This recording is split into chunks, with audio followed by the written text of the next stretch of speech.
Commissioner के साथ में पूरे आयुक्त थे वहाँ उनके साथ बैठक हुई है। तो हमने अपना 16 सूत्रीय सुझाव उनको मैंने प्रस्तुत किया है। शराब की वजह से कितनी परेशानियां हो रही है, क्या सुझाव है, किस तरीके से कड़ी कार्रवाई नहीं किया जा रहा है, क्योंकि बहुत ज़्यादा अवैध रूप से कार्य भी हो रहा है शराब का। जो टाइमिंग है उसको भी क्रॉस करके ठेके खोले जा रहे हैं, देर रात तक खोलते हैं, और जो 150-200 मीटर के दायरे में आता है उसके बावजूद वो लोग वहाँ पर ठेके खोल के बैठे हुए हैं। तो उस बारे में भी हमने वहाँ चर्चा की है। तो जो भी उस विभाग के अंडर में आते थे सुझाव, वो तो उन्होंने एक्सेप्ट किए। जो उनके दायरे में नहीं आते थे वो उन्होंने आगे भेजने का निर्णय लिया है। अभी हमारे आने वाले टाइम में राज्य सरकार के मंत्रियों के साथ में भी बैठक है, तो स्टेट लेवल पे हम उन सुझावों को आगे लेकर सुप्रीम कोर्ट ने एक ऑर्डर भी जारी किया है कि जैसे 31 मार्च 2017 को रिन्यू नहीं की जाएंगे। किस तरह का ये ऑर्डर है और किस तरह से ये आप लोगों की जीत का असर कुछ लगता है मुझे? देखिए, बिल्कुल हमारी जीत का असर है, क्योंकि छाबड़ा साहब ने जब अनशन किया था तो उनके समझौते में सबसे बड़ा मुद्दा यही था कि हाईवे के नज़दीक में बहुत ही ज़्यादा ठेके खुले रहते हैं और इसी की वजह से सबसे ज़्यादा रोड एक्सीडेंट्स होते हैं। और जो बोर्ड्स लगाए जाते हैं एडवर्टीजमेंट के, उनकी रोशनी की वजह से बहुत सारे एक्सीडेंट्स होते हैं, मेजर एक्सीडेंट्स वो होते हैं। तो जो ये सुप्रीम कोर्ट का ऑर्डर आया, ये हमारे लिए बहुत ज़्यादा राहत देने वाला फ़ायदा था। राज्य सरकार ने हमारी नहीं सुनी, लेकिन न्यायपालिका ने हमारी सुनी है। मैं यही कहना चाहूँगी कि राज्य सरकार को अपनी आंखें खोलनी चाहिए।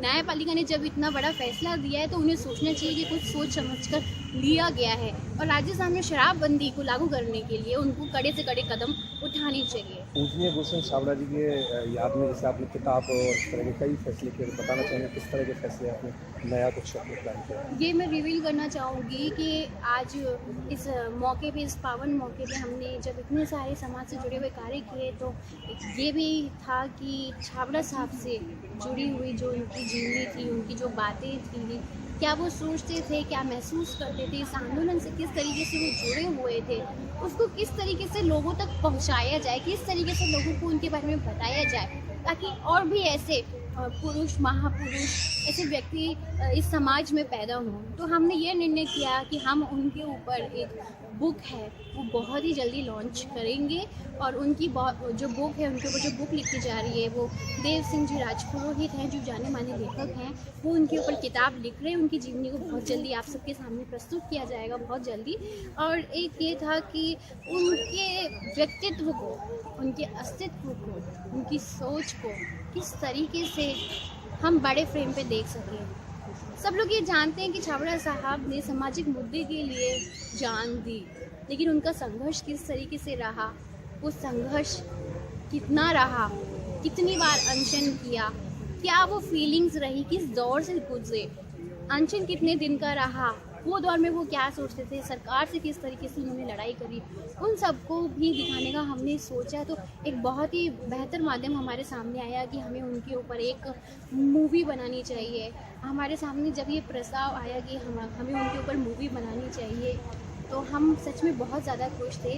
और इसका इनिशिएटिव जो लिया था छाबड़ा साहब के ऊपर, जो एक फ़िल्म बनने वाली है, उनका इनिशिएटिव लिया था तनुज व्यास जी ने और रमाकांत जी ने। उस इनिशिएटिव के लिए हमारे संगठन ने उनको बहुत बहुत आभार व्यक्त किया था। दिल से हम उनका आभार व्यक्त करते हैं, और बहुत ही जल्द इनकी सारी टीम छाबड़ा साहब के ऊपर एक फ़िल्म लेकर आएगी।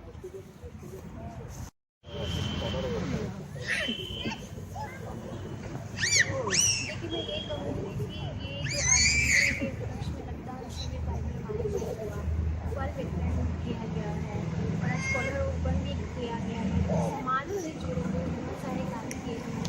सभी साथियों ने शराबबंदी के लिए इस मिशन को कहीं भी कोई भी कसर नहीं छोड़ी जा रही है, और ये बहुत ही अच्छी बात है। मेरे लिए सबसे अच्छी और सबसे अद्भुत फीलिंग है, मेमोरेबल मोमेंट्स है मेरे लिए। आज रक्तदान शिविर था तो मैंने भी अपना ब्लड डोनेट किया है, सबसे पहले डोनेट किया था।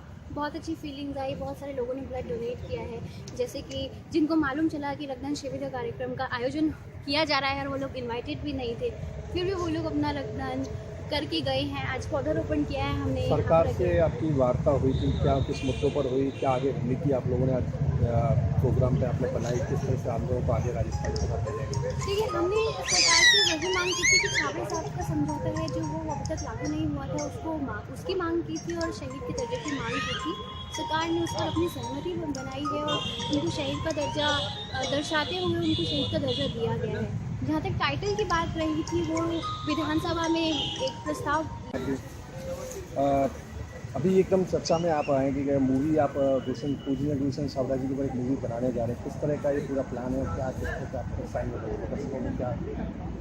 देखिए, ये दर्शाना जो है वो तो आपको जब आप लोग मूवी देखेंगे तो हमारी पूरी जो जितनी मेहनत है वो पूरी हो जाएगी। उसी वक्त ऑडियंस को पता चलेगा कि इतने सालों से जिस आदमी ने अपना पूरा जीवन समाज के हित में और एक सद्भावना के हित में अपना पूरा जीवन न्यौछावर कर दिया है, आज भी उस आग को आगे बढ़कर हमारी पूरी यंग ब्रिगेड, यूथ ब्रिगेड, हमारी जितनी भी हमारे प्रोडक्शन की, साथ में पूनम जी के संरक्षण में हम लोग पूरा सपोर्ट करते हुए इस मुद्दे को आगे बढ़ाएंगे और इस चीज़ को जब तक लड़ते रहेंगे, हर उस कदम को आगे प्रयास करेंगे, हर उस कदम को हम सामने लेके आएंगे जिससे कि राजस्थान पूरी तरीके से शराब मुक्त हो सके। हर युवा जो है शराब को अपने जीवन से पूरी तरीके से निकाला।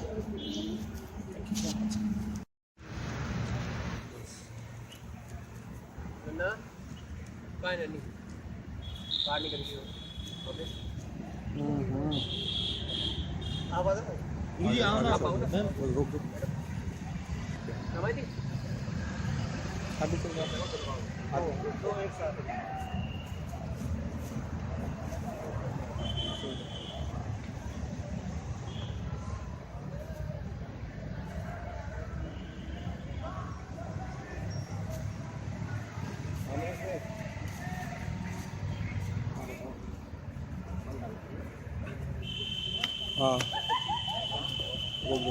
हाँ, ठीक है, ठीक है।